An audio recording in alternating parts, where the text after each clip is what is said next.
नमस्कार, वंदे मातरम, भारत माता की जय। आज हम बात करेंगे अपने हिंदू धर्म पर।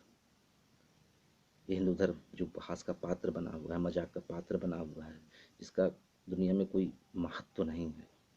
हम कभी बताने की कोशिश नहीं की कि साहब हमारा महत्व है, हिंदू धर्म का बड़ा महत्व है।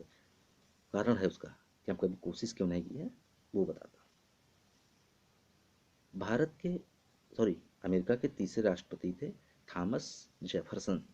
थॉमस जेफरसन साहब बोलते कि मैंने 50-60 साल तक बाइबिल का अध्ययन किया और बाइबिल में पाया ये किसी पागल, समझिए, किसी पागल का ये प्रलाप है।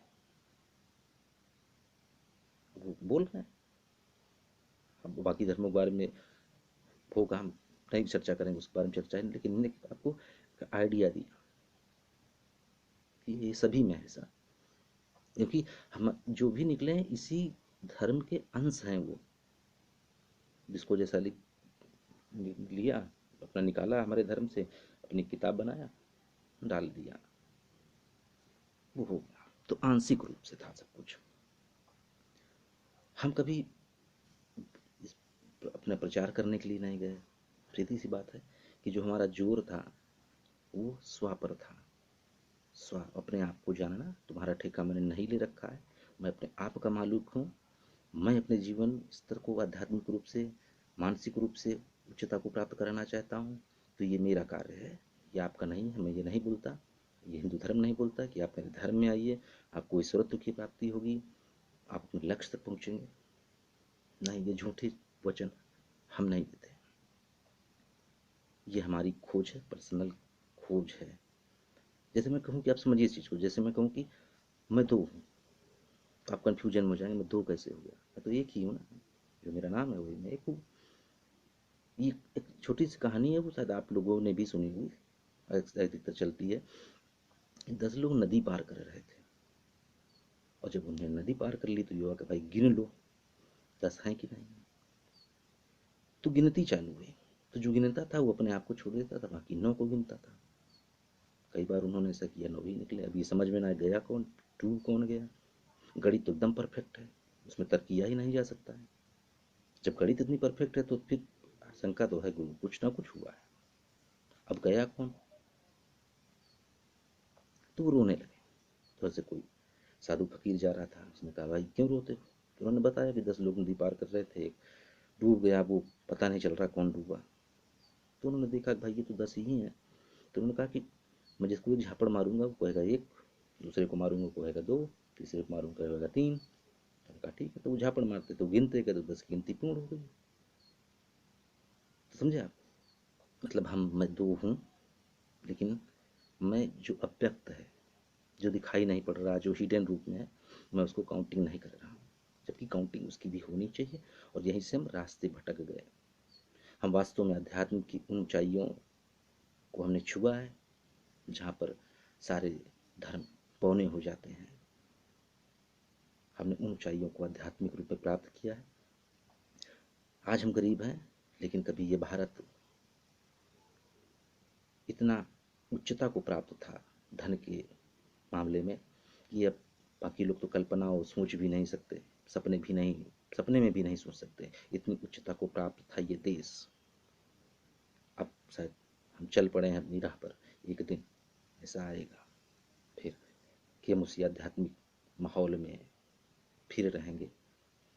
धार्मिक बनना पड़ा। ये विदेशी हमारे यहाँ आते थे, तलवार की नोक पर हमारे बच्चों को मारते पीटते, स्त्रियों को बेचते, हमको मजबूरन।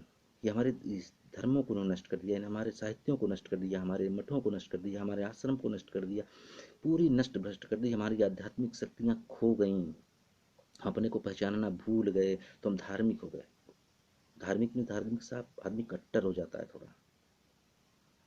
तो कट्टरता को प्राप्त होना हमारी एक मजबूरी बन गई, वरना हम कट्टरता को कभी प्राप्त नहीं थे।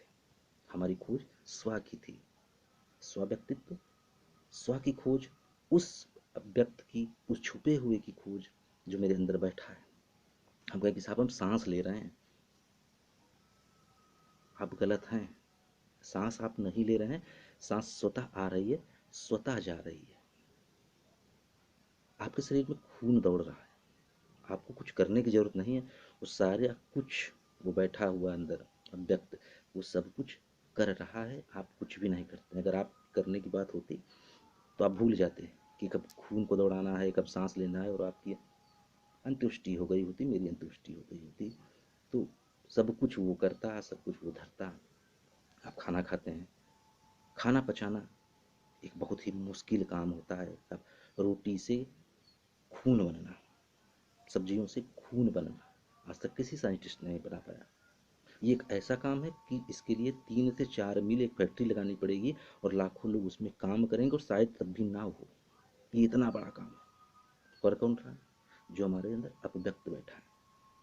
आप सोते हैं, आप बेहोश रहते हैं, आप शराब पीकर कहीं पड़े हुए हैं, लेकिन वो आपके अंदर जो बैठा है आपके इंतजार में, वो आपको जिंदा रखने की कोशिश करता है, आपको सारी सहूलियतें देता जाता है कि आप जिंदा रहिए, शायद किसी दिन आप हमको ढूंढने निकलिए।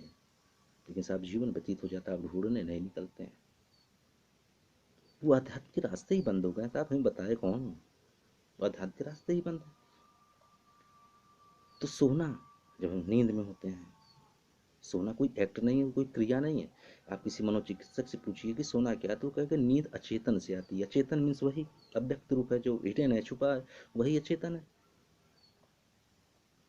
सोना क्या होता है उनसे पूछिए जिनको नींद नहीं आती, रात भर करवटें बदलते रहते हैं। आती कब है? जब सारे प्रयास खत्म हो जाते हैं, विफल हो जाते हैं, फेल हो जाते हैं, तब नींद आती है।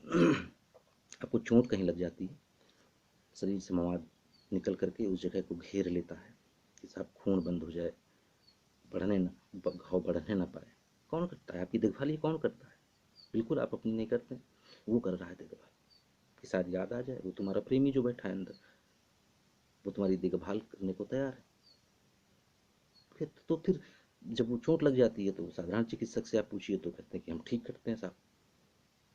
अच्छा, उसके थोड़े ऊपर लेवल पर जाइए तो कहते हैं कि हमने सहयोग किया, उसमें थोड़ी सी बाधा डाल दी, बस। अच्छा, उच्च चिकित्सक के पास जाइए तो कहेंगे कि सब कुछ जो हो रहा था हमने उसमें हल्की सी रुकावटें पैदा कर दी, हल्की सी बाधा डाल दी, बाकी काम जो उसके अंदर हीलिंग पावर है। अब हीलिंग पावर, फिर वही अब हीलिंग पावर बोल दीजिए, अचेतन बोल दीजिए, तो शब्दों का खेल है। ये शब्द जुड़ गए तो साहब उसी बात हो रही, उसी व्यक्त की, बस शब्दों का फर्क हो गया। तो जब इतना सब कुछ वो ध्यान आपके ऊपर रख रहा है, आपके इंतजार में कि आप आइए साहब, हमको ढूंढिए, हमसे मिलिए, तो कुछ जिम्मेदारियां हैं। होता यह कि मैं और वो एक हैं, मैं और वो अलग हो जाएं, ये थोड़ा सा बहुत ज़्यादा आध्यात्मिक होना पड़ेगा। जैसे गरी का गोला, गोला अलग, गरी अलग हो जाती है, आपको खरोचने की जरूरत नहीं पड़ती है। लेकिन हम जिस कंडीशन में, वहाँ पर आत्मा मेरे साथ गरी की गोले की तरह चिपकी हुई है, हम और वो एक हो गए। तो जब एक हो गए हैं तो कभी कभी ये होता है कि हम बहुत ज़्यादा बीमार हो गया, कोई बहुत ज़्यादा एक्सीडेंट हो गया, या हम बहुत ज़्यादा निराशावादी हो गए, डिप्रेशन में चले गए, तो हम जीने की आशा छोड़ देते हैं। तो मैं और वो एक है, दोनों साथ साथ काम कर रहे हैं, तो हम जीने की आशा छोड़ देते हैं। तो डॉक्टर, दुनिया के सारे डॉक्टर कहते हैं कि जो खुद जीने की इच्छा छोड़ दे उसको कोई बचा नहीं सकता है। यानी अंदर की आपकी जो सिस्टम थी लड़ाई करने की शरीर से, आपने खुद खत्म कर दी, उसको आपने नकार दिया, तो आपको दुनिया कोई डॉक्टर बचा नहीं सकता है। आप घरों में जाइए, बुजुर्गों से मिलिए, तो कहते हैं जीने की इच्छा खत्म हो गई, तो मौत आ जाए। साहब अभी तक क्या जी रहे थे? अपने बल पे जी रहे थे क्या? वो जिला रहा था तो जी रहे थे। वो जाना चाहेगा तो आपको छोड़ के चला जाएगा, आपके कहने से कुछ होने वाला नहीं है। तो अभी हमारे पास समय है, हम कोशिश कर सकते हैं, आधे घंटे के लिए में बैठ सकते हैं, अपने ऊपर विचार कर सकते हैं, तो करते हैं। और फिर आशाएं हैं मुझको भी, आपको भी, भारत की उस आध्यात्मिक शक्ति को प्राप्त करें, उस भौतिक शक्ति को प्राप्त करें जो था कभी भारत। हम विश्व गुरु बने, शायद हर कोई भारतवासी चाहता है। वंदे मातरम।